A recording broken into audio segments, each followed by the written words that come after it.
Thank you for your patience, ladies and gentlemen, and welcome to the 2025 season finale of the NotBland Show.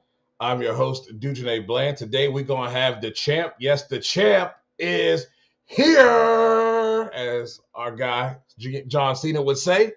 We're going to talk to him. It's going to be fun, man. We're going to have a good time. We're going to talk a little NFL. We're going to talk a little silly season. Man, it's going to be a good show. Really good show. Thank you guys for your patience. I see a lot of you in the comments. I saw, Scott there talking happy holidays, and man, yeah, it's a good time of year. It's where everybody's kind of relaxed. People are more happy.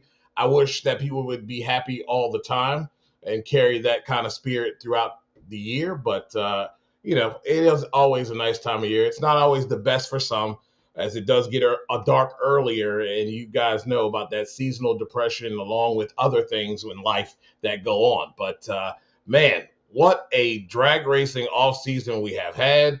It is going to be great for the fans, and man, I'm really looking forward to what else is next this off season.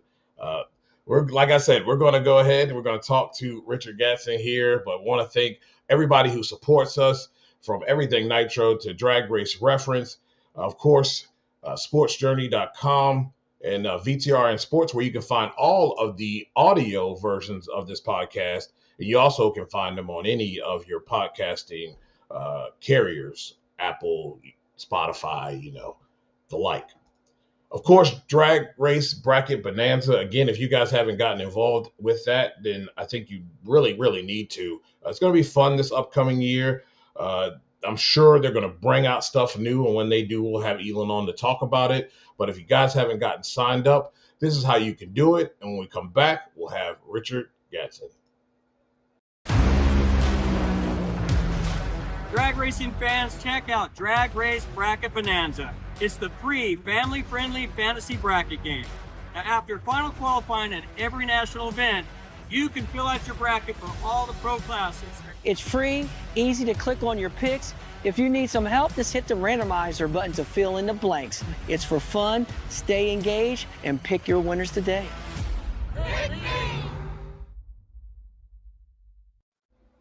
Without further ado, my guy, Richard Gadson. What's going on, champ? What's going on, big dog? How you doing, man? Doing fine, man. It was really, really awesome to, after having you on in the middle of the countdown and then seeing you execute and get the job done to put yourself in position to win this championship.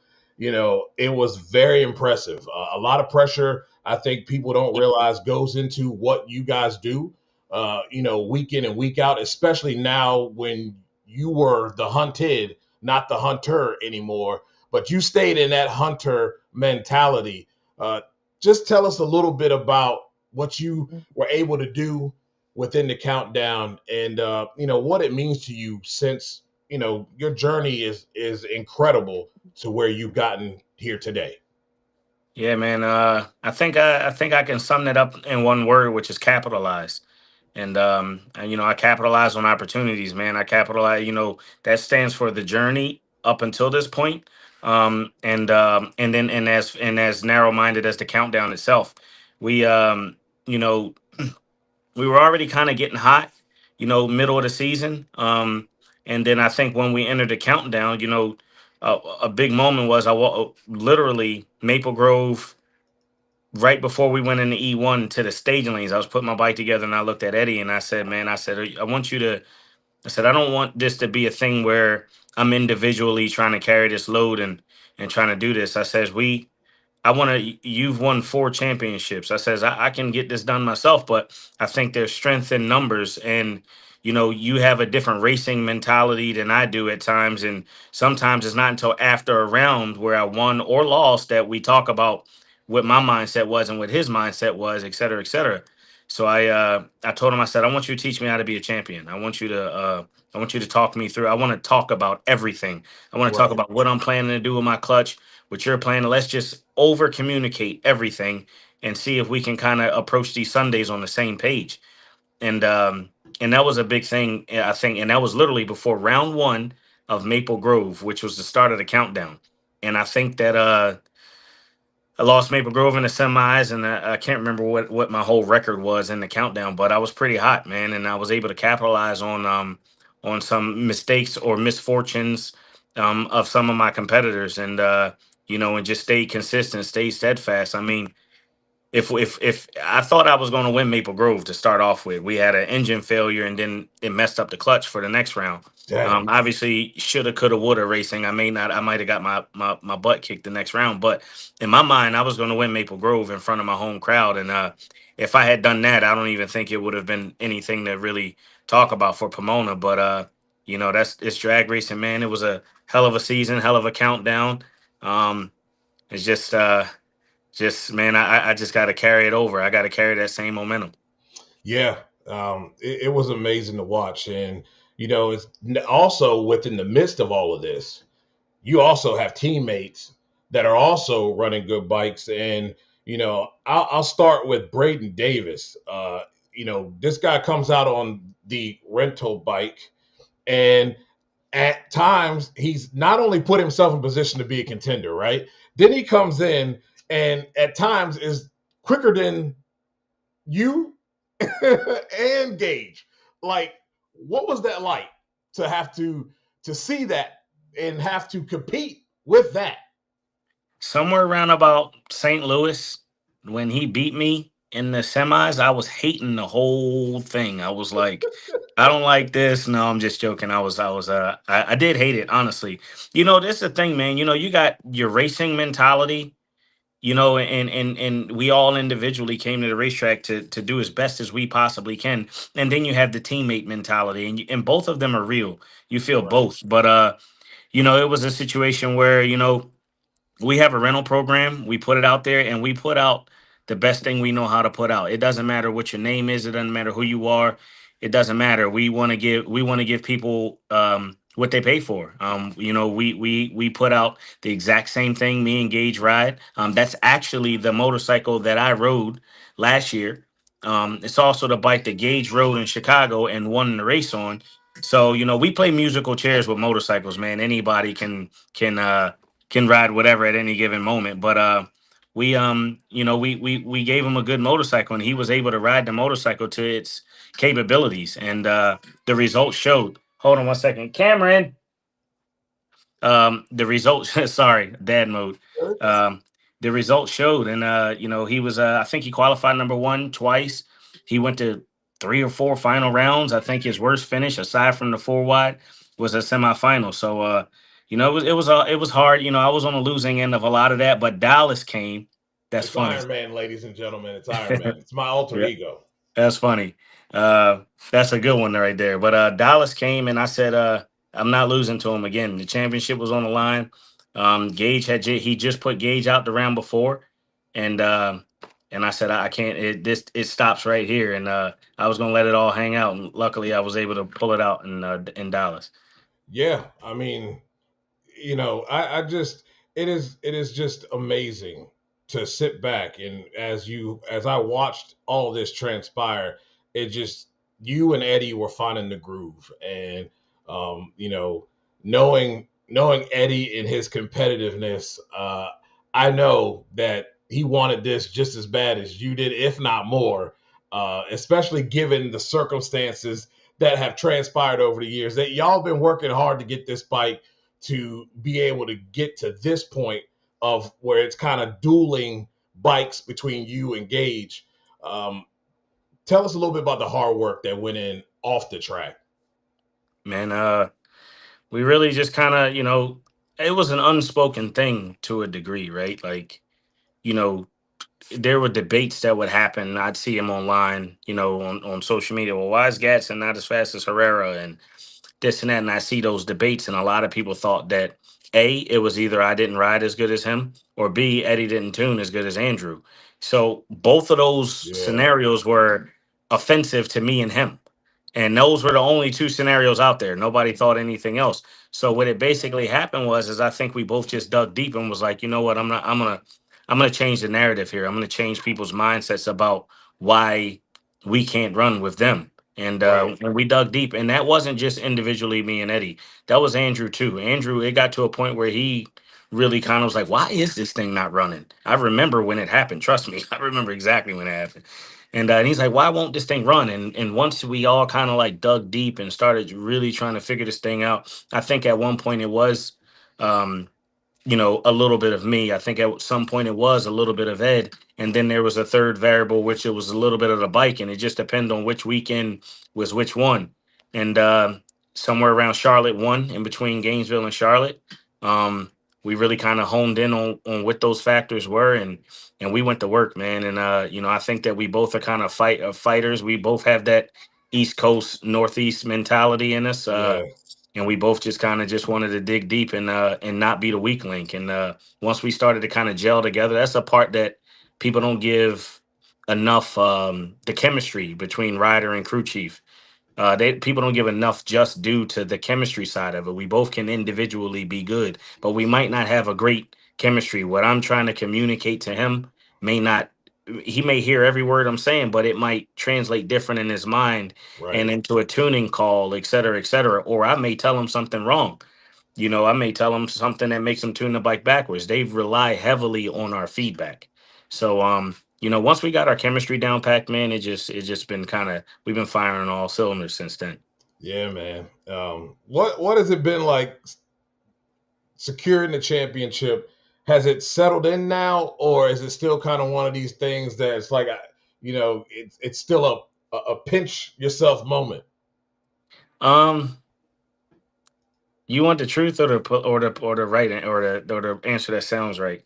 Nah, The I want truth. the truth, nothing The, but the truth. the truth is I've had a roller coaster of emotions surrounding this whole thing, from the way Pomona happened, to the at one point in Pomona, I was like thinking I wanted it to rain out. I'm like, look, I'm completely okay with this raining out. After it happened, I realized that I didn't want that. I'm a fighter and I wanted to fight.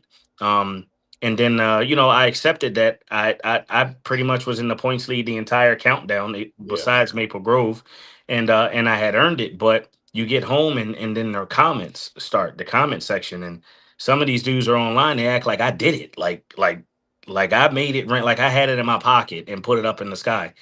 And so you have a little bit of disappointment from the way Pomona happened.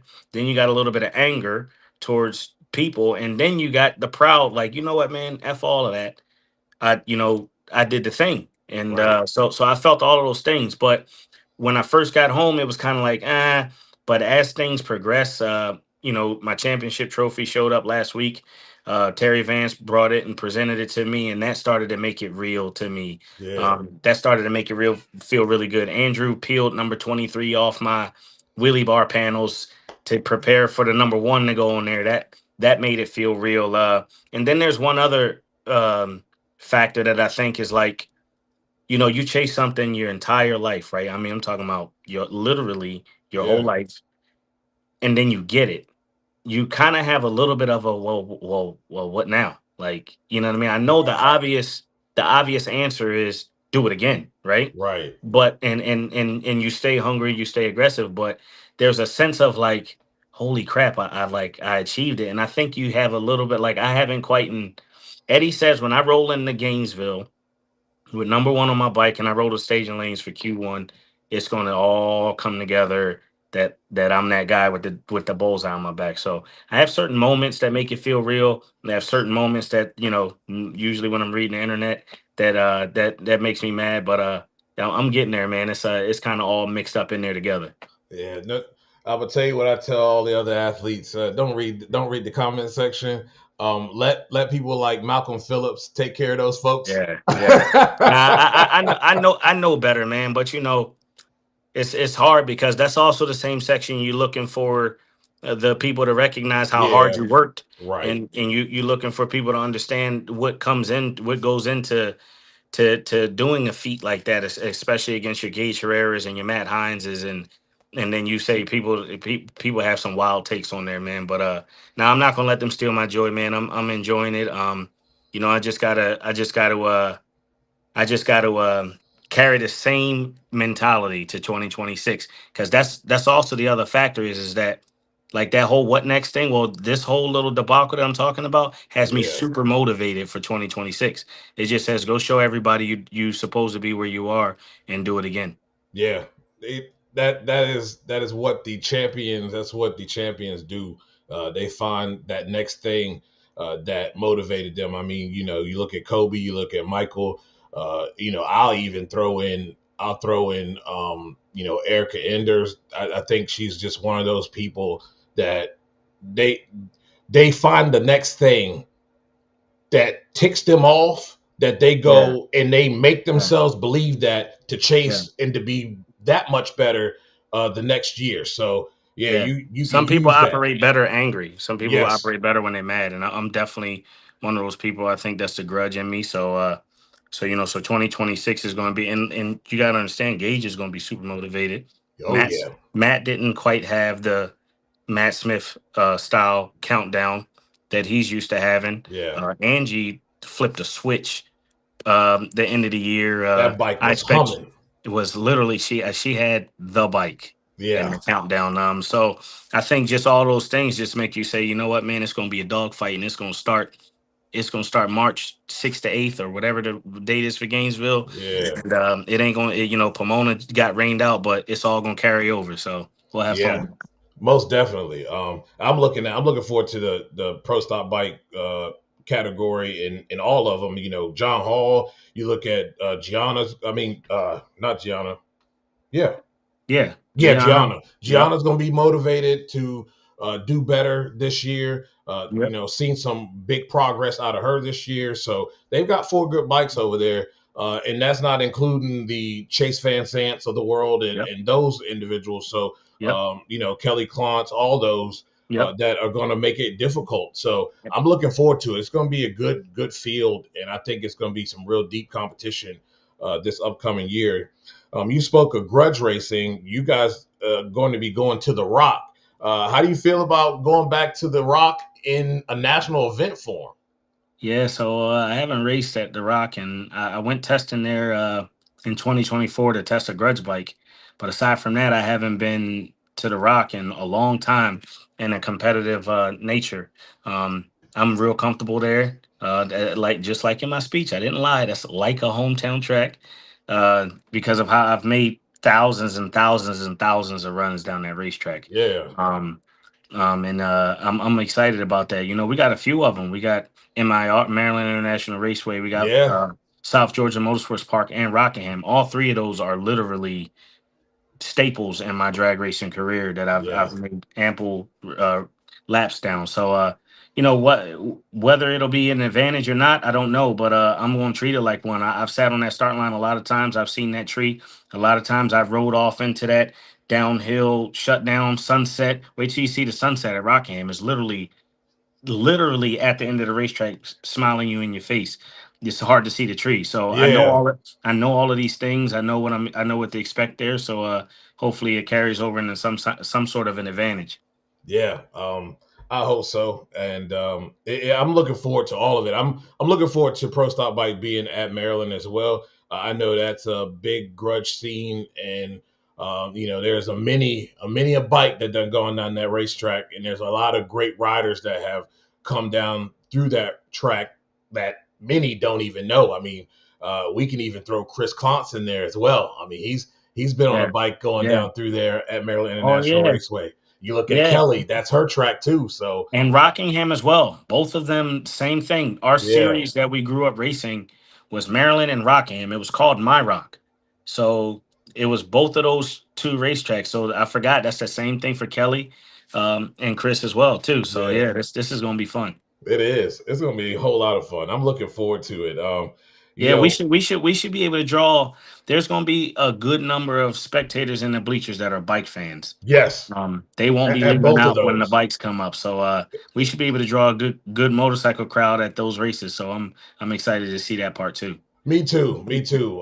The Marylanders are definitely going to show out for that because that is a staple, at MIR. So, Yep. and I'm looking forward to that track too.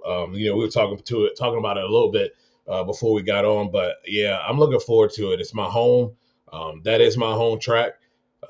Grew up right there, Southern Maryland, and it'll be cool. It'll be the first time that I'll be in the state of Maryland and actually be a media member. And my friends and family, I know people I grew up with, and friends and family will be there, and that'll be the first time they'll actually see me on that stage live. So I'm looking forward to it. It's going to be a lot of fun, and I know everybody that I make contact with is going to make it a lot of fun as well. And I'm really happy for those people to see the hard work that I've put in, and the respect that I've earned in this business. So it's going to be fun, man. It's going to be a lot of fun.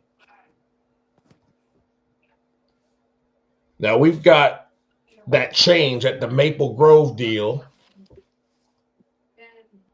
We got change. Oh, here we back.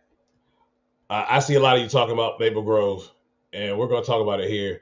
So, sorry, I got my phone on Do Not Disturb, and people yeah, it still call happens. back to back anyway to make it's crazy. Like, I can't wait to get off. And Jamal, if you see this, it was you. You did it. But go ahead, Yeah. I'm listening. So we going from changing from the Maple Grove race, and we're moving to US 131. Now you had believe it was Big Sister, Big Brother there Yep. at Maple Grove. Will Yep. you be moving that to US 31 or to Michigan, or will you be moving it to another venue? So the way I try to do that is I try to get the races that have a big city in the Okay. close vicinity. And 131 I don't believe has that, because it's easier to get the bigs and the littles to come somewhere that's kind of local, kind of close. You know what I mean? You don't Yeah. want to have to take a kid and drive them a few hours away or whatever the case may be. So I got to get with Elin and Abby and figure out which races we're going to do that at this year. But and that was why I Maple Grove I had it because I was from Philly, so it was like home. That was the exact chapter that I was a part of growing up. So we'll have to figure out which cities we're gonna do this year. Some of them will probably be the same as last year, and Yeah. then we'll figure out some new ones. So 131 probably won't be ideal for that, but I'm definitely excited to go to 131. I think going up there, I know what kind of facility that is. I know what kind of track surface that is. I was standing behind Gage Herrera when he made his very first pass on a pro stock motorcycle or on a wheelie bar bike of any fashion at 131 on Gary Stouffer's school bike. This was in a test Wow. session, I think 3 years ago, 4 years ago. I was tuning for Chris Bostic up at that same test session, but that's a fast racetrack. It's a really tight surface, and it's going to be in September. So we're going Yeah. to be up north September. It's going to be fast up there. We're going to see some potential records, I believe, up there. So I'm excited about going to 131. Yeah, it's going to be fun. I feel sorry for the fans when it comes down to the loss of Maple Grove. It is probably it's one of my favorite tracks, and it's a favorite because that was the first ever track that my uncle took me to see an NHRA event. Period, in the first grade. Yeah. So that and Englishtown have special spots in my heart because those are two places that I learned about this sport through my uncle taking me there. So it's tough, but at the same time, with things that we lose, we gain new things. And I think US 131 is a great spot. And I think the fans will show up in droves. Michigan fans, they show up and they will show up and show out. So I'm looking forward to seeing what US 131 can bring. And look, we've got like 20%, I think, of events. So 4 events And new are tracks. new. So Yeah. New this is tracks. good. It's a good thing. And as time goes on, there's always you can count on is change. So I think either way, I don't think there's any losses here. I know a lot of people have their feelings about it, but I think this is a win-win because at the end of the day, it's not going to be turned into a warehouse facility. It's not going to be Yeah. turned into Yeah. apartments. Yeah. It's still going to be a racetrack, and it's Yeah. just going to be under another sanctioning body. So That's right, chalk and it a up. and a loss on the NHRA side would have been we lost an event altogether. Right. We still have an event. It's just changed locations, and the Maple Grove thing is a heartbreaker for me for sure. You know, that's all my friends and family from home.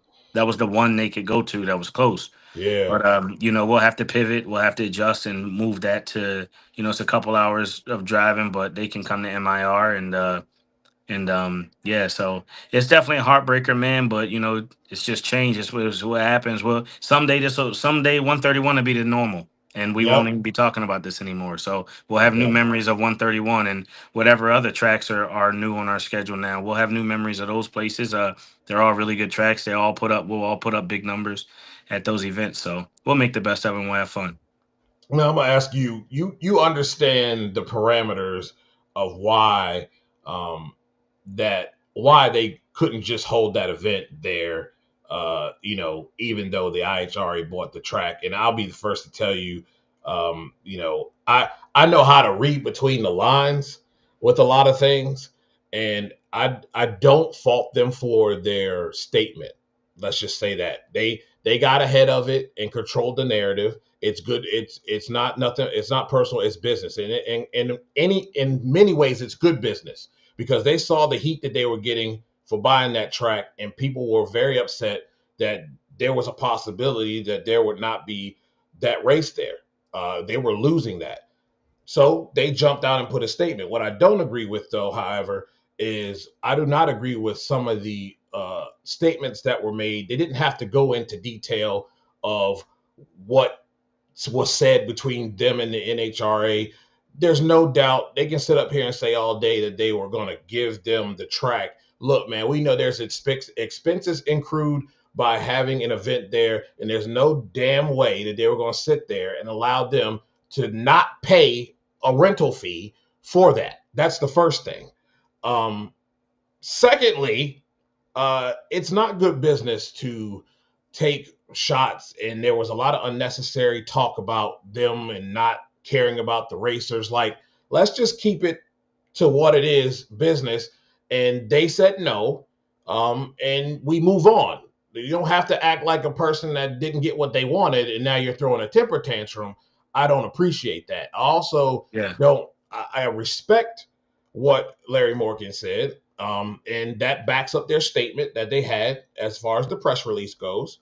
So there is some truth to that. I will caution fans that we have not and probably will not hear what transpired from the NHRA side.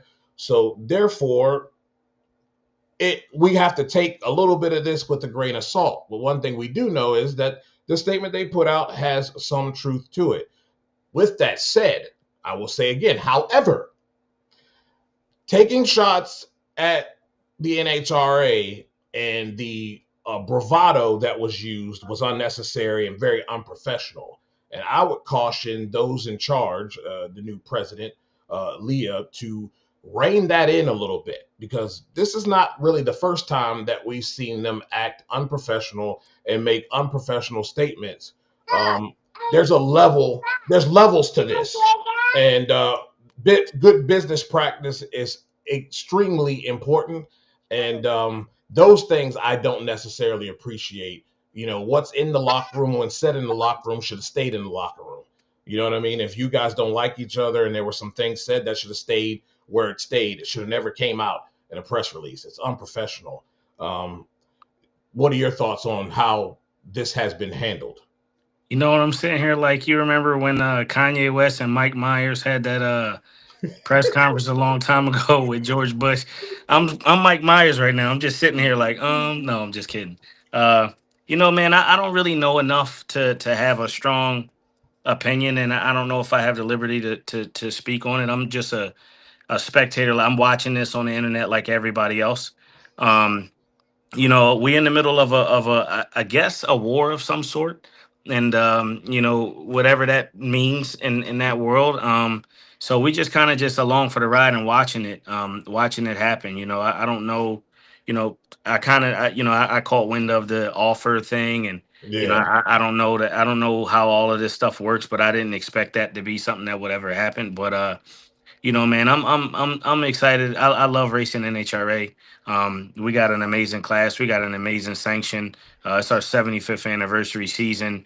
We're not gonna let nothing rain on this. We're not gonna Nah, let nothing rain on this parade. You know nah. what I mean? Where we race at, it needs a timing system and some clocks, and we need our fans to be there. That's all That's I care right. about. That's Who, right. what, then what sanction, all of that stuff. I'm gonna kind of I'm gonna kind of just take the back seat, and we all love a good drama. That's why we all sit in front of our TVs and watch reality TV. So this is a racers reality TV right now. This whole off season has been. Man, So it's been wild. so I just keep clicking refresh on the internet on NHRA.com and on Facebook, and just reading all the stuff like everybody else, man. So we gonna have fun this year no matter what, man. It was Right. I see everything that's happening, but I don't really know enough to have a strong opinion. Yeah, I just that's just from me in a neutral state. I want to see both thrive. There's room for that. Yeah. It really is much needed. But at the end of the day, look, man, like I deal with and work with people with inside the NFL and other forms of sports, and there's just a way to go about business, and that wasn't the way that Right. you do it, Right. and too often that they have been on the wrong side of how you should do business. And I would caution anyone pointing fingers at either or. Look, NHRA had to make a decision, and they made a swift decision. Whether that decision works out, I hope it does, because obviously there's work that needs to be done at US 131. But I also believe that, knowing that they had to make this move, I think the NHRA will do all that they can to help this track get the work done needed so that it is ready for the countdown. It shouldn't take much, man. That's a badass facility. Yeah, True story. Prior to all of this, I used to always say I didn't know what it was sanctioned. I don't necessarily know what track is, whether it's NHRA, IHRA, or right. whatever the other group is. But I used to always say I wish we raced at 131. Like, this track is perfect, and I know a lot of people tested up there. Hmm. But that's a badass facility, man. And as far as the statements and everything, it's 2025, man, and social media runs the world, so It does. It everybody does. wants to be the first person to go and sway the people, and sway the people, and sometimes the first news out there is what people's first impression is. So you might have some of that going on here, man, but I'm not really sure about it. I'm gonna try to go kick ass at NHRA in 2025, and get one of those silver Wallies with the black Man, boots. I'm gonna them try to get things, one of those special them editions. things are beasting. Yeah, That they did a good job with that. yeah. There's a lot of things that they have done, setting up for this 75th anniversary, that are solid, and going to be history cemented things that will remember that for a long, long time. Um, Thinking about the season ahead, what type of work is being done in the shop? 'Cause I know y'all not sleeping. Nobody's sleeping. There's work that's got to be done to get ready for 2026. So what's going down, and what that you can say is going down? I know Eddie. I know he can't say a whole lot, but what can you say? What y'all doing? Um, not much right this second. I don't know exactly what's planned or what we're going to do. I think we all just kind of needed a reset. We all needed just a minute to get home and just decompress from Yeah, racing for a minute and enjoy the holidays with our families. That's something that people don't. These guys they all got kids and families, and we sacrifice a lot of that stuff during the race season.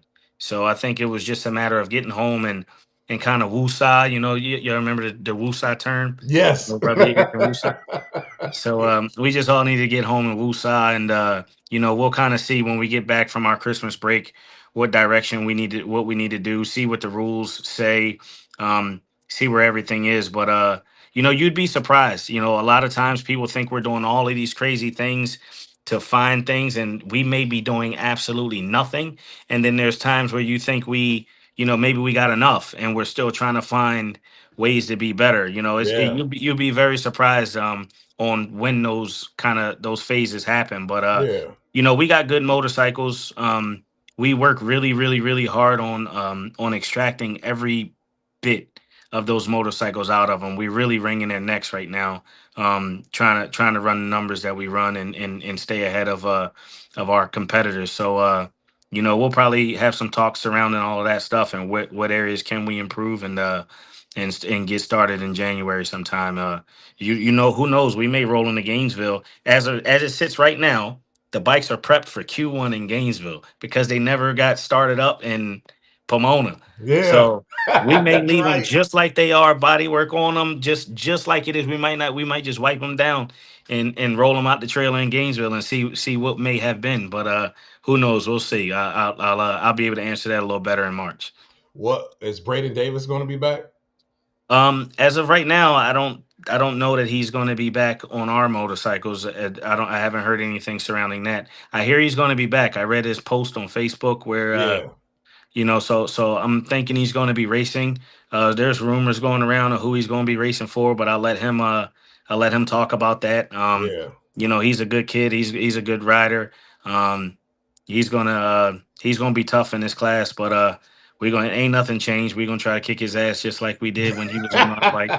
Ain't nothing changed. So we'll Right. have fun with that too. I'm sure he'll have a little bit of fun at the start line with Gage like he's been doing, and we'll have fun with it, man. We creating rivalries as we go. It don't even matter if you're underneath our tent or not. Yeah. You're not exempt to the rules, so we'll see. Exactly. Exactly. Yeah. I would love to get on that bike there, Eddie, but I'm just a little bit too heavy for that bike. Man, no, listen, at 660 pounds on a Suzuki, you'd be surprised, man. Like, we got weight crammed everywhere. People think that the more weight, this is a myth I'd like to debunk. People think that the more weight NHRA puts on us, the more we just put it where we can use it and it's an advantage. That's crazy. We're way past the tipping point of that scale. Like, we're at the point now where it's so heavy that you just got to drag a lot of weight down the racetrack, and we're not putting it in strategic places. We just Right. putting it wherever the hell we can get it on the motorcycle because it's so much. Right. So anyway, at a guy like at your size, last year I think Gino Scali was 195 pounds suited, and he went to Pomona and he was third fastest of like one or two rounds. He went 678 out there in Pomona, and he was almost 200 pounds suited. So don't be discouraged, all you bigger guys out there who might be interested in racing pro stock. As long as we 660 pounds, you got a shot. So give us a call. 225. Yeah. I'm a Oh yeah, linebacker. you might be a little bit on the I'm a wrong side. linebacker. You So on the wrong side of things, but that's all right. You lose about 30, we'll make it happen for you. man, I could do it if I wanted to. I could do it. There's no Yep. doubt. What do you think about the silly season? First of all, Proc wins the championship, and it's like, yep, it was nice, guys. I'll be seeing you down the road. And in comes Jordan Vandergriff, a well-deserving guy. First off, Absolutely. had an opportunity. I've been knowing Jordan since the inception of them possibly racing under his uncle's umbrella with Sean Reed and Josh Hart involved in all of that. Some of my first early interviews in my career were with them. It's nice to see him out there, and it's also nice to see Alexis get an opportunity to race under the Force umbrella as well. Those are two ones that I was just like, okay, wow, that's what's Yeah. up. Yeah. You know? Yeah, I mean, and it's nice that you brought that up because with some of these changes comes opportunity, right? So Yeah. that's the silver lining of the whole thing. But Jordan's very deserving. Alexis is going to be great. And I blame LeBron for all of this because this is when it started. What we're doing right now is kind of a thing that's happening in sports Yes. everywhere. Riders, I mean, I say riders, drivers, um, football players, basketball players, baseball players.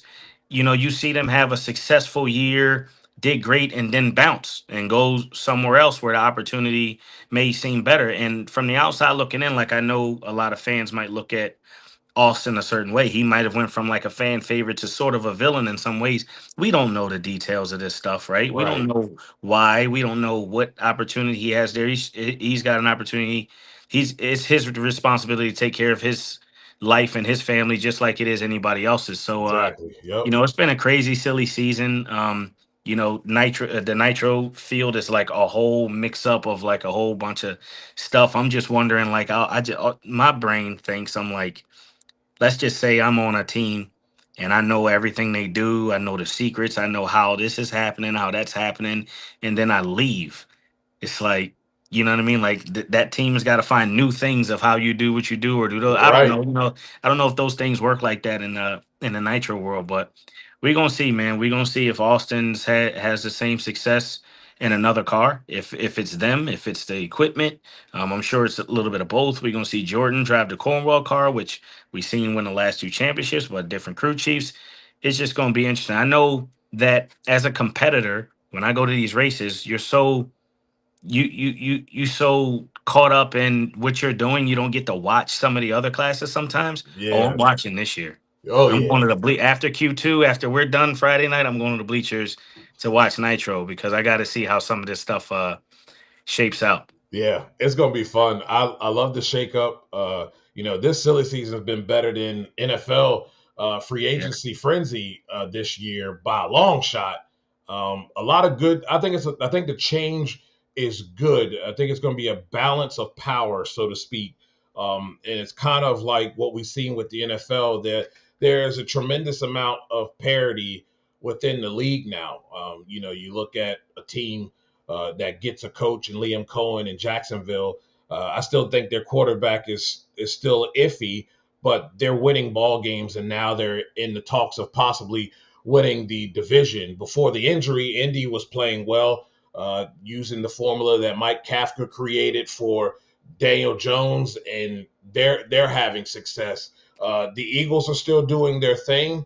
I think Sirianni is a problem, but they're still there. The division is pretty much weak, and they are the best in that division, and they were the best in the division before the season started, if you're honest with yourself. You look across the league. Look, the Chiefs aren't even talking about the playoffs yet. The Chargers are in. Um, it's been a wild season when you look across sports, and I think this is good for the NHRA. The change, the shakeup, is good. It provides a little bit of freshness to it, Yeah. and I'm looking forward to seeing how it all pans out because I do believe in some aspects there will be a learning curve.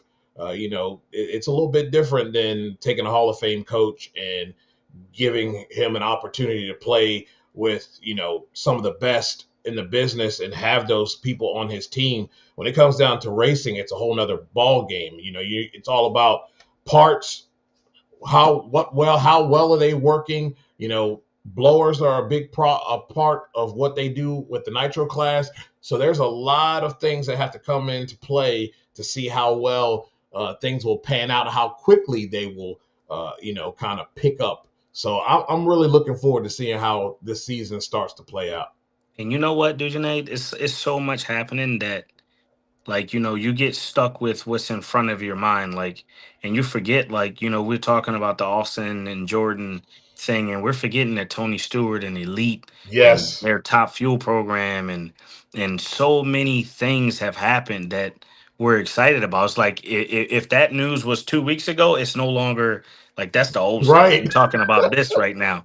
That's Right. how crazy this offseason has been. But I mean, all the way from top to bottom, our class is probably the only one that's kind of boring with the seat changes and everything. But I just think that it's the nature of our sport. It's the nature of the business. You're learning. You're seeing right now. I see players get traded in professional sports, and they'll say it's a business. This is a Mm-hmm. business, and it's the same deal on our end. So, I can't wait to see how this all shapes out.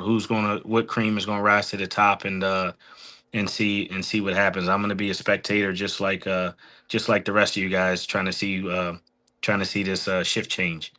So we're gonna jump into a little NFL before we get you out of here, and I'm gonna start with the Eagles. Right now they are the cream of the crop. They're 9-5. all they have to do is pretty much win this division to get in the playoffs. But there are a few things that are very troubling. You look at Saquon Barkley.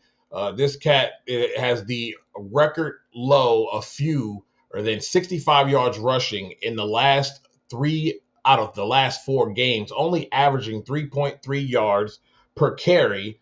And then on top of that, to make matters worse, you have him only averaging 2.7 yards after contact per carry this season. That's the third fewest among running backs that have 75 carries. And he has suffered being stuffed behind the line of scrimmage 25% of the attempts. That's fifth highest mark among that group. What is the issue here? I can tell you what I think the issue is, but what is the issue here? That just tells you how much of a systematic thing it is. Cam Jurgens, Lane Johnson. We've gone a good bit of this year without those two. They're two That's Pro true. Bowl offensive linemen. I think that we are very. I mean, you got to think about it. Miles Sanders ran good behind our offensive line. He went to Carolina. He's done nothing.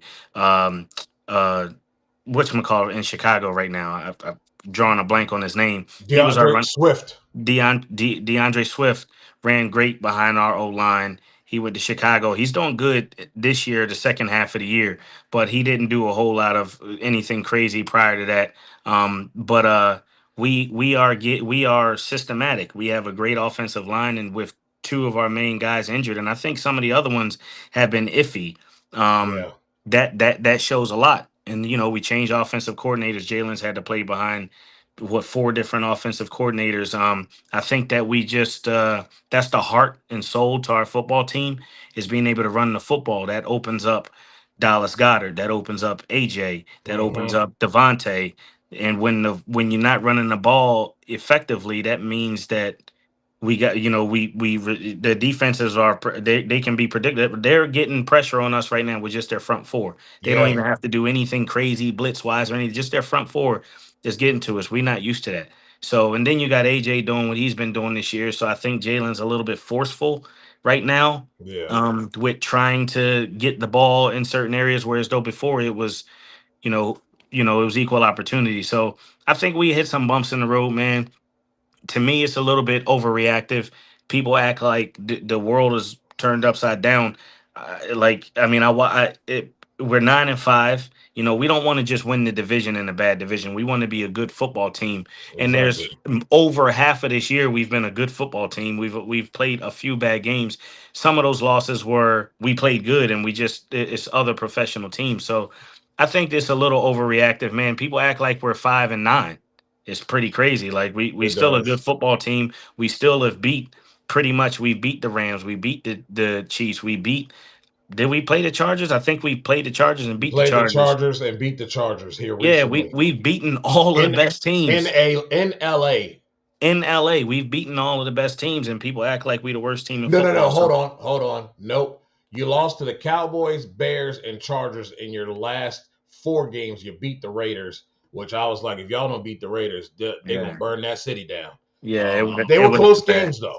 Yes. My issue, I take issue, and what this reminds me of is before Kellen Moore got there, and when Brian Johnson was the coordinator, he was used as a scapegoat for the lack of success. I think Nick Sirianni has, because he is not because Kevin is not a prominent offensive coordinator like a Kellen Moore, I think he has some interjection into the plays because it reminds me very much so of when you had Nick Foles and Carson Wentz, that era, and then when you move forward, you talk about the early stages of Jalen Hurts in this offense. Reminds me of that, and once again, Nick will be able to pass the buck to a guy in Kevin Petula, who I think is getting the short end of the stick here, because the fact of the matter is they're not even. I looked through before we got on this show. I looked through a lot of the tape, all red zone plays, and it comes down to, yes, blocking is a problem. but they're also not playing to the strength that they have where their offensive line are good. Run right at them. Like this running off tackle, you don't have the guards and the tackles consistently enough making those blocks, and guys are just clogging up the lane. Let Saquon get the ball and take his big body and run downhill, because when he's had quite a lot of success. That running outside was great last year. It's just not working this year because you're missing some of those guys that pull and make those blocks. And defenses have adjusted.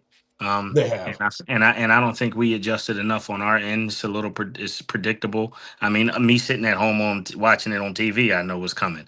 You know what I Yeah. mean? So I think they'll be okay, man. I'm not a very panicked person. I never Right. really get that way. I think they'll figure it out. I think they'll be okay. I think that I've seen enough signs of it being okay within Yeah. these games. I mean, Jalen had 6 turnovers the other day. All of them weren't his fault. But I No. mean, there's a couple plays, like two, that I'm like, if this or that didn't happen, we win this game. Yeah. When we played the Cowboys, if Buddy didn't try to field the punt at the 1 yard line for whatever reason, he did that and then fumble it down there, we might have won that game. It's just a lot of like little dumb things. And once they tighten up on the silly mistakes, I think we'll be just as much of a threat. Don't nobody want to see us in the playoffs. All this talking and all this Yeah. craziness, It's a nobody different wants ball to see game. us. Nobody They wants don't to want to see have us to in the go to playoffs. Philly for sure. That That's that right. is not something you want to do. The Philadelphia Eagles will take on the Washington Commanders this Saturday at 5 in Washington. Look, they're a team that has been more than bit. They have an injury pandemic, is what's going on in Washington. It's a shame. Uh, That's I a shame. feel like Dan Quinn held on a little bit too long to allowing Joe Witt to call. He was struggling, and you should have. If he takes over in week 4 or 5, I think this Commanders team has a different record. The fact that he waited 8 weeks too long, they were dead in the water. And I Yeah. understand getting your guy and trying to have your guy figure it out, but this is not the league where you can let your guy figure it out, because they look at you at the end of the day as a head coach. And if it goes sour and you are going to allow that guy to do that and they end up with a piss poor record, that's grounds for you being fired. They don't care about that. You are the one that are in control of what's going on. You're the captain of the ship. Right. And he's Right. got to be a little bit of a butthole in the room, and he should have took over a little. He's a nice guy, man. Very nice guy. Yeah. But Yeah. sometimes you got to be that butthole in the room. And I think he's got to. If he did that earlier, I think the Commanders have a little bit different record than what they have, because they've been competing over the last couple of weeks. It's just they're missing a lot of key pieces. Yeah, man. I just feel like that's just y'all luck, man. Like, this is a shame. Yeah, You it's have a year bad. like you had last year, and it's like even I, as an Eagles fan, was excited to see what was coming for Washington, and then this year everybody gets injured, and Jaden. Like, it's just been a heartbreak year for you guys, Yeah, man. But you keep most of the pieces. I hate to see Zach Ertz's career end the way it did. By the I way, know, I'm that's pretty terrible. sure that's the last play of his football And career. a dirty one on top of that. Yeah, if I had to bet, I'm pretty sure that was. I think he was going to retire anyways. But it's just a shame that it went the way it did for you guys, because whoever taken over, like, I think the injuries would have kind of defined this year regardless. Yeah, You know what I mean? So they I'm don't have glad to see. enough I'm glad to pieces. see them. Yeah, I'm glad to see them shut Jaden down, though, man. I thought it was crazy for him to come back in the first place. Me too. No shot at the division, really. And I thought that was a little crazy in the first place, It but is. It I'm glad to is. see them shut him down. Yep, they needed to. I had been calling for it weeks ago. I didn't think he needed to come back after the dislocated elbow. There's just nothing to play for at this point, and you don't put your prize fighter out there with no protection. You get him hurt easily, Yep. and they don't need that. I think you know I think they just tried to add some pieces to what they had and try to run it back while still trying to build, and those pieces got hurt. And then the pieces that you had that were your starters, they also got hurt. And then it just steamrolled out of control. And I think Terry missing time also hurt the offense. Yep. That holdout made a difference. That's why you have that quad injury. because you Yep. weren't in camp. Yep. So there's a lot that goes into it, and I think they'll bounce back next year. It's been some surprises though. New England, Drake May playing good ball. I think it's because they have a quality coach. And understands how to get the best out of what he has as far as a roster. They look good. I'm not sure they're Super Bowl contenders, but they're definitely a team that has played very good football, and they're pretty good in all three phases of the football game. They don't Yeah. give you too much Yeah. there. Man, they really good. I like Drake May a lot. I think that they are. I don't think they're Super Bowl contenders. I think they're any given Sunday potentially Yeah, Super Bowl contender. Like, but man, Buffalo is crazy. That's the most dangerous team in the NFL to me right now. yeah.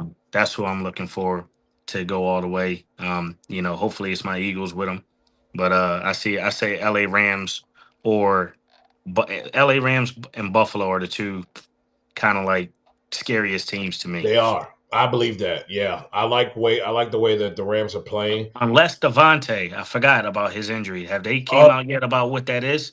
They have not yet. And he had been battling I think it was a quad injury anyway, Yeah. and or a quad or a ham, and I think he re-aggravated that. So I'm not Mhm. sure. Let's see, what was that? That's the Rams. The I'm just Rams. making sure it wasn't. I thought the thing they might have said something about hamstring, but it was Let's like see. They ACL. It was like ACL Sunday on Sunday, man. It was crazy. Man, everybody talks about the fact that so there have been like 38 ACL injuries this year, but that's not high at all. Somewhere between, I think it's 2017, 2018, we were in the 50s. I think earlier than that, there was a year that there was high 50s, and there was 61 ACL injuries. I think around 2014, 2015. So it's not the highest that we've seen before. It It really just isn't. feels like It it. I feels think like it it. feels like it because of the who's of who's suffering the Yeah, injury. yeah. I don't know if that's true or not, and maybe how the news and how in your face it is now. I'm not exactly sure what the difference, but this feels different. It feels Yeah. different. Devontae Adams' knee hamstring is what they're calling the injury. His status has not been specified as of today, but he did not practice today. Okay. So So it doesn't sound like season ending. It's like he no. might just be week to week. So yeah, we'll Yep, see how that pans out. definitely. I ask you one more thought before you get out of here. Um, Raheem Morris in Atlanta, is he head coaching material? Sometimes I feel like he is. Sometimes I feel like he's not. Um, I think the jury's still out on that. I got to see. We got to see when it gets tough. We got to Yeah, see. We got to see when it matters what happens, how he performs. Um, that's kind of that's how I would sum that up. We got to see what happens in a playoff game or something. Close the door, kiddo. We got to see what happens in a playoff setting or something like that. But I don't know. That's a good one. I'm not sure. yeah. I'm leaning towards no, but I will give him credit for the way his team performed against the Tampa Bay Buccaneers. Yeah. Were able to pull out that win. You got Kirk played a really good ball game. You had Kyle Pitts finally step up and show his potential. So I'll give him that much. And And they like you got said, talent. They have talented players, so that yes, kind of disguises some things. They got a yes, good. They actually have a better roster than people give credit for. they They do. have probably a top five running back, or for sure top 10 running back. Great tight end. They got a lot of players on both sides of the ball that can get the job done. So, they might be helping Raheem a little bit right now. Close the door, kid. So my daughter's like done with it. But Yeah. so I don't know. We'll see, man. I'd like to see him in a pressure cooker and see how he performs. Yes, sir.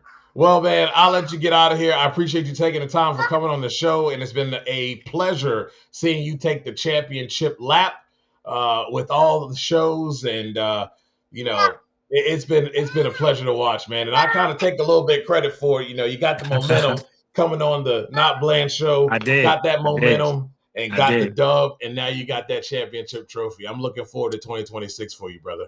I did. I appreciate it, man. Thank you so much, man. I'm looking forward to this year. Looking forward to seeing y'all all. I'm like counting down already. I'm like, I wish it was almost March. But Yeah. it'll be here before we know it, man. Thanks, man. Happy holidays to you and your family, and looking forward to seeing you soon, bro. You too, brother. We'll be in touch All right, dude. Yes, sir. later. Yeah. Man, it's a lot of fun. Man, you know what? I don't mind. I thought it was weird getting Phillip Rivers. As he is 44 years old, but what he was able to do on Sunday, he almost got the team a W. I don't know if I'd have threw it up in the traffic like that. I don't think he had to do that. I know he's trying to let his receiver make a play. It's a desperation throw, but I think nobody more than him wanted to win that football game. He's coming here with a serious mindset. And for him to be out as long as he had been and to make some of the throws that he made in that football game, like that touchdown that he threw to daggone it, the white guy. I can't remember his name, but threw a very good touchdown, play for that. I thought it was really remarkable for him being out as long as he has. It's a little weird that they went to. I know people think it's a little weird that they went to Phillip Rivers, but I mean Shane Steichen, that's his guy, and I think Shane, in desperation, which they really are, in a desperate situation, felt that he could have some success with a guy that knows his system versus picking up the phone and calling a Cam Newton who doesn't know his system. And that's not taking anything away from Cam and his ability to learn a system. But I think they wanted a plug and play. But if you ask me, if I'm the coach and I need to call up somebody that's been sitting, because it's not like you can trade for anybody right now, I would have gone and called Cam because I believe Cam can still play. And I think people look at his New England stint and they make judgment calls when he really didn't know the offense, hadn't been there long enough to know the offense well enough to have the success that he needed to have and to be able to be successful. So I think all those things matter when you're talking about the quarterback position. So that would have been my call, but I understand why Shane went the direction that he did. And obviously, Phillip was only going to come back if it was the Chargers or, the Colts. But yeah, a decent performance. Not great, not elite, but it was a very solid performance for a guy who's been riding out there coaching and being daddy daycare, for the past 5 years. And I think it's good for him that the clock resets for the Hall of Fame, because I think there's a logjam in the next 5 years for quarterbacks. So when he does come up because his Hall of Fame status resets because he was activated to the active roster. So now he has to wait another 5 years before being considered for the Hall of Fame. But it's good for him because you've got a lot of quarterbacks coming up right now within the next 5 years that will be looked at for the Hall of Fame and likely will be in. So it'll be easier for him to get in waiting 5 more years. So it all works out. It all works out. Real quick, we know big time shout out to Buddy. I'm really glad and happy about him being and getting his own operation back now. I think it's huge for him. I think he's going to have a lot of success. He's got some people in his corner, especially Mike Guger has been with him for a very long time. And I know Buddy, he doesn't have to do anything, and they will be prepared. And I do expect them. He says they're going to be a 390 race car, and I believe that. I think they will be a solid 390 race car. And, I love everything that they're doing. He's got some sponsors that he will be announcing soon, and looking forward to that. We talked about this, but this is pretty awesome for Jordan Vandergriff. I'm really excited for this young man. Like I said, he's put himself in position to be around the sport And I kind of felt like that this would be him. It would be it would have been bad if he did not get this job, being that believe it or not, John Forrest invested into him, and secretly he had made some hits in John's car to be able to be licensed in a funny car. So I had kind of had a feeling that that he was a big player in being the person that takes over the seat for the Cornwell car, and it became true. So I couldn't be more happy for Jordan. It's a great opportunity for him, and I think he's going to seize the moment. This guy's been he's been built for this, and he just hasn't had the opportunity. And now that he has the opportunity, it's great. And of course, this here, I love this move.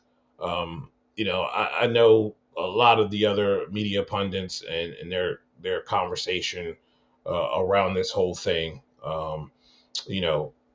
They had to make a move at the end of the day. And I understand that there are plenty of NHRA member tracks that won a national event. And this was something that was going to eventually happen anyway. I may be the weird guy, but I do think there's a world where they could have still held the event at Maple Grove. But I also understand that like we talked about this whole entire time, this is a business, ladies and gentlemen. So don't tell me there's going to be some type of gentleman's agreement and you're just going to let them use the facility. No one, if you're going to do that, kudos to you, but we know the old saying, right? There ain't nothing in life free. If it's too good to be true, it usually is. So to make the statement that we were just going to let them use the facility as if it wasn't going to come with a cost or price tag, yeah, you gotta be some kind of stupid to think that was true. First off, secondly, let's just say that they chose to do that, and let's just say this whole thing goes tits up, and now they're scrambling to find a place to hold the first race of the countdown. That would have sucked, because races are up. They have to change. There would be a huge pivot that would have to be made.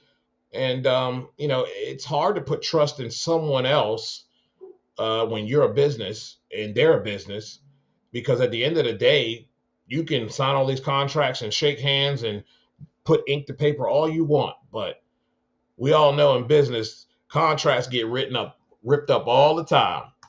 We see it in the NFL a lot. Contracts get ripped up, and that could very well have been the case at the last minute. So most people don't do business with their competitors, but don't put too much stock into that story. All the thing I can say is don't be mad about it with the statements made by the NHRA. Don't hate the player, hate the game. They got ahead of it. They controlled the narrative, and they were doing damage control. But I don't care, and I will really get into that in the Power Hour as well about that. But yeah, I'm not okay with some of the statements that were made when you talk out of both sides of your mouth and you say you want what's best for the racers and you want what's best for drag racing, but you're speaking a lot of bravado for what? And like I said, we don't know what was said behind closed doors. There may have been some things said, but again, what happens in the locker rooms and what happens in the business room stays in the business room. It should never be spilt out here to the fans. And I think the fans, I'm gonna leave you with this here. For the fans, first of all, fan is short for fanatic, and we all get it. The same as we do with other forms. You guys know I use wrestling a lot, but we all get it.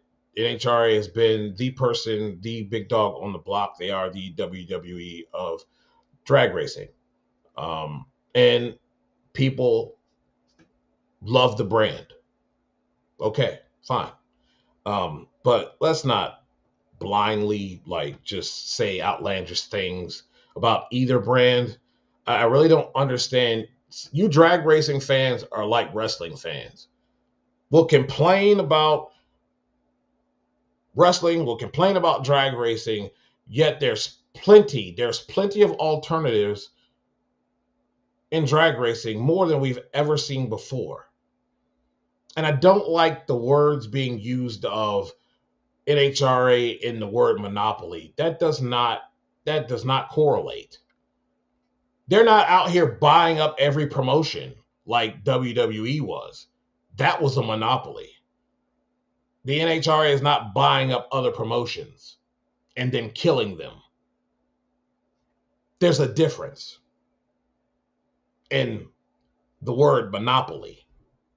So I'm not going to allow that to be said about the NHRA. But it is nice to have alternatives. It is not just good for fans, but it's also good for the racers. And I hear a lot of belly aching over 8th Mile. Like, give me a break. I don't care if it's racing to 60 feet, bro. I don't care if I'm racing you to 100 feet. The objective is to beat you off the starting line and whoop your hind parts. Period. It's racing. And there's different forms of it. And we've never been in a better place when it comes down to drag racing. And no matter how long this lasts, enjoy it while it does. Because you act like quarter mile racing was the only thing that has ever been going on in the history of drag racing. And if you think that, boy, you got a lot to learn. But if you're a hardcore NHRA fan, there's nothing wrong with that. But don't go crapping all over the other brand because you are hardcore NHRA. Just be happy that there's alternatives for people to enjoy.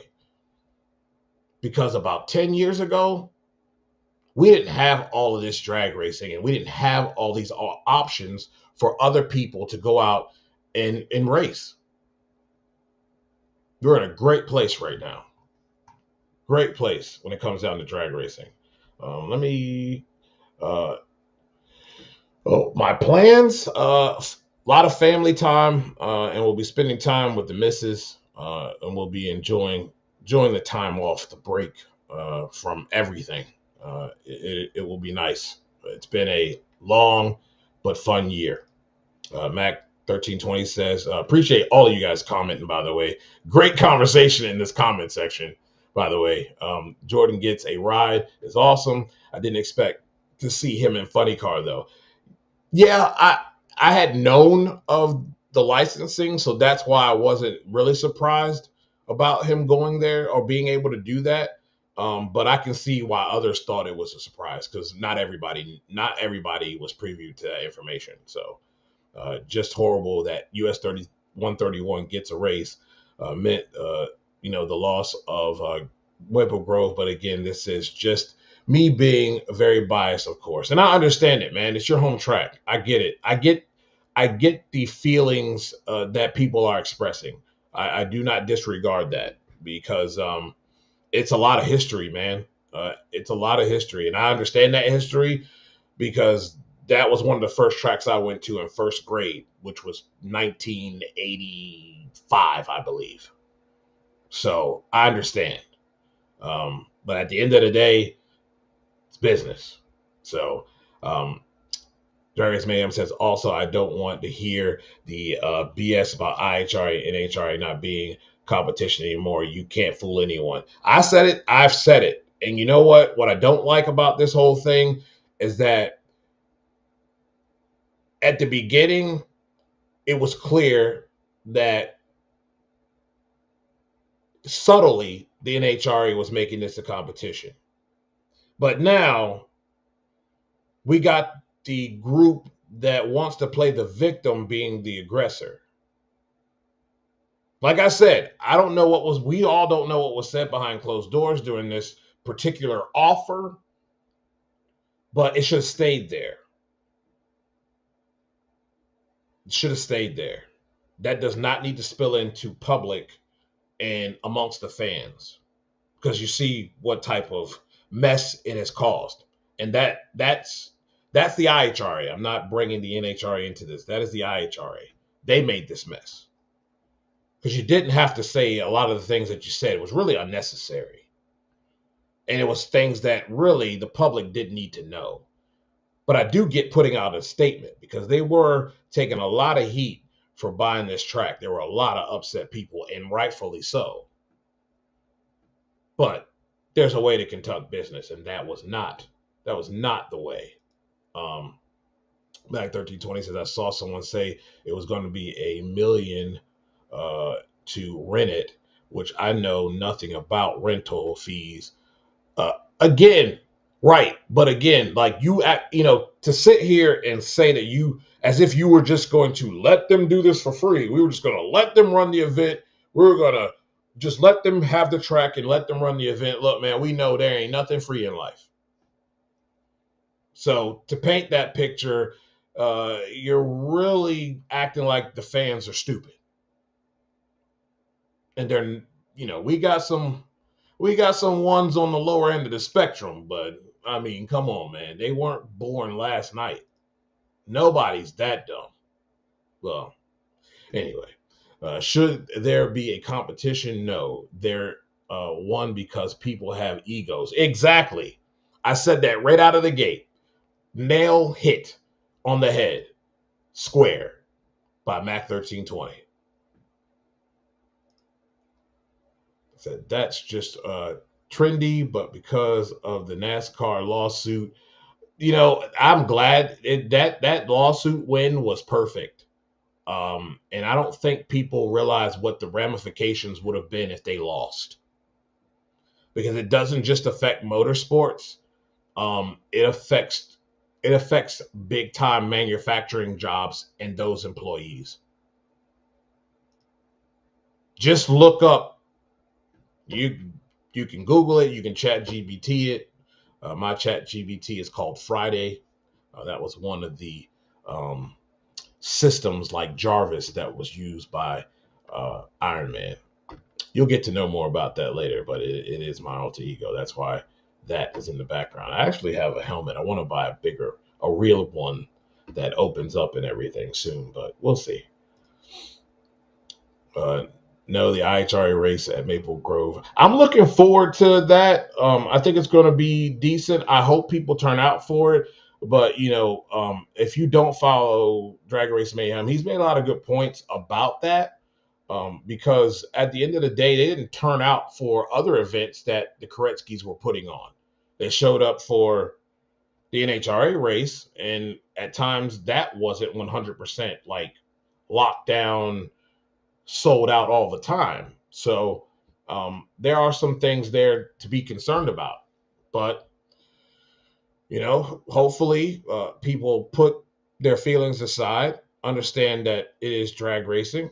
There will be nitro there. You will have fuel altered there. You will have, the Gambit, my favorite Mountain Motor Pro Stop.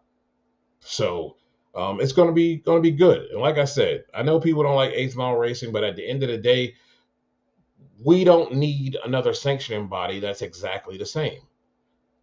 We asked for something different. They stepped out on a limb and they're doing something different, which I think is very cost effective for the smaller teams that mostly will be racing in the nitro class. And it cuts the confusion. Everybody run the 8th mile. No problem. If you saw a race this year, the competition and the racing was tight. It was fun to watch. And I guess I encourage some of you going to see a Southeast Gassers race. You can check out that schedule. Maybe it fits into where you can get to. I know some of you may not be able to get there. But I think if you see a Southeast Gassers race, you'll get a better appreciation of what the IHRA is trying to do. Because at the end of the day, no one cares about the numbers, although we as the people who work for Sega and are the media crew, we get to know a little bit of the numbers. I don't necessarily know the numbers when I'm out there trackside, working the cameras, but during test sessions, we get to hear and see numbers, but no one really cares. It's really about who gets to the finish line first. And tight drag racing, race to the finish type of stuff, people love that. That's what people live for. And I think this is the way we should view it at the end of the day. Okay. Yeah, we're running long, but I think you guys deserve it. Thoughts on John Cena's last match? Okay, so I did not like the finish. With that said, I've had time to kind of ponder and think a little bit. If you guys watch, I know a lot of people think that H had a lot to do with this. I don't think it should have went down this way. But I think it was a big, huge bird to WWE in a way. Because I think they planned for him to win. And maybe, just maybe, they gave him also the option to make the call. Test, see how the match is going, and then make the call.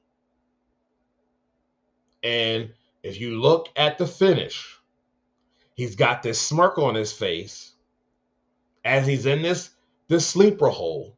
And he has this smirk on his face. And his tap wasn't like he tapped out profusely. He smiled and he just went. And if you look at the referee stalls because he has this appearance as if he's like, what did you just do? And then he calls the winner. If you look at Gunther is kind of surprised. So I think this was John Cena's call. I also think this was kind of a bird to the WWE on the way out as well. Does Gunther need to be put over? No, Gunther was already over. I felt like this should have been LA Knight if you're going to lose and someone needed to be put over. The problem is, though, you can't have LA Knight because LA Knight is not a heel. And if he is losing, LA is going to get a lot of heat. And what better person to get the heat than Gunther? The guy relishes in it. He loves it. He embraces it. And you saw on Monday Night Raw how he embraced that. And I think if we think with clearer heads, that was probably the right call. Now, do I think John Cena should have went out on top on his last match after he's done so much for this company? Absolutely.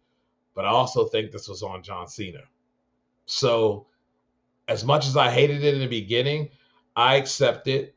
I kind of laugh at it a little bit, and we'll move on. You know what I mean? We'll move on to the next one. And, I thought it was really cool how Gunther handled the heat. But like I said, he is the ultimate heel right now. And he is WWE's MJF. Just 100% through and through heel and does it well. And if anybody is fit to handle the kind of heat that he got, it's him.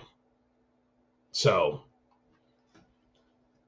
we're going to have our wishes of what could have been, but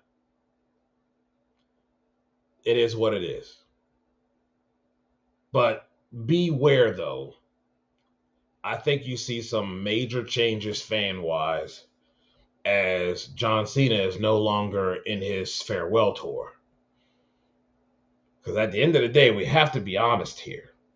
The product has not been good, and people are not showing up because of the product. They're showing up because of John Cena. So this is where the rubber meets the road. And once again, they missed the mark last night on Monday Night Raw. You got, again, the New Day taking L's to Jimmy and a drunk Jay. I don't know. That ain't what's hitting. The way that they're doing Bailey right now, disrespectful. I have no problem with Soul Ruka winning though. That Soul Snatcher is ridiculous, by the way. Um, but there's just a lot of things that we're seeing here that has no direction. I'm glad they finally revealed the Masked Man. I figured it probably would be um, Austin Theory, but let's see what they do with Austin Theory because they've treated him like a doormat as well. And really, to be honest with you, I think he has every ability to be John Cena like, and they've pretty much buried that guy. Um, Grayson Waller is another guy that they're just treating like a clown and was huge in NXT and really can wrestle, but he's a gimmick here. And, it's disrespectful. So we'll see. We'll see what happens. But I think you're going to see a little bit of a drop off in fans, maybe attendance, but I think viewership is going to drop a little bit. And what they'll do is they'll bring out Brock Lesnar. They'll run Roman out there. They'll run all those top guys out there to keep people. They give you just a little bit. They're like Apple used to be, and in some ways they still are. Android has been ahead in certain things, and they'll give you that one little nugget. And like, look at what we did. And everybody's all excited and goes out and buys a new phone. And really wasn't nothing. The feature was there on the last phone. It just wasn't prominent. They just throw out little nuggets. So we're going to see how well that and how long that lasts. But AEW's got a lot of cool and interesting stories over there. So looking forward to I'm just looking forward to seeing how it goes. I'm hoping that we can get some better storylines in WWE, but it's wild to think. I heard people talking about like living long enough to see like guys' careers start and end, and some of these people like grew up in the 90s, and I'm like, dude, I'm a 1981 kid. Like I saw a lot of people's careers start and end.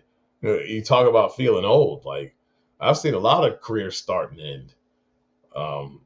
So it's wild to see John done, but I'm glad he got to go out his way because there's a lot of guys, man, that you look at Kurt Angle, the guy can barely walk. Like you know what I mean? His knees are bent when he walks, and John was kind of getting like that too. And I'm glad he's able to go out now. I think he's supposed to still be an ambassador of the WWE and all of that, but I believe him when he says he's not getting back in the ring. He's not getting back in the ring. This is not a Rock situation or throw the name in there. The Shawn Michaels didn't want to get back in the ring, but they threw a whole lot of money at him, and he went ahead and did it. I mean, you're not going to turn down a big bag, right? So, but he had no intentions on coming back either. So, but yes, ladies and gentlemen, this is it for the 2025 year for the NotBland Show. I look forward to next year. There will be some real cool stuff coming up next year, man. We're going to have some new stuff. There might be a new intro. I think you'll like it. I'm really excited to debut that. Yeah, it's going to be fun, man. We're going to have a good time. We are looking to have the Pro Mod winner of the Winter Series on the first Tuesday of January. That is the goal. We have that kind of set up, and that's who we will have the first Tuesday of January. You guys be safe. Make sure you think about your friends that are alone and live by themselves. And this time of year is not always great. I'm having my own struggles this year, unlike last year. So make sure you check on your friends and see how they're doing, and keep close tabs on them because they really need it. at this time of year. Not everybody has great things, great feelings around the holidays, you know. I plan on enjoying family. I expect you guys to do the same. Make that of importance, not just at this time of year, but all year. Because at the end of the day, between really close friends, which I consider a lot of you family, to our family, that's all we got. And we kind of need to stay kind of centered in all of that with all the dumb stuff that goes on in the world. It ain't as bad as it looks. Thank you guys. You guys, thanks for your support in 2025. And man, I'll see you guys over at the Power Hour. But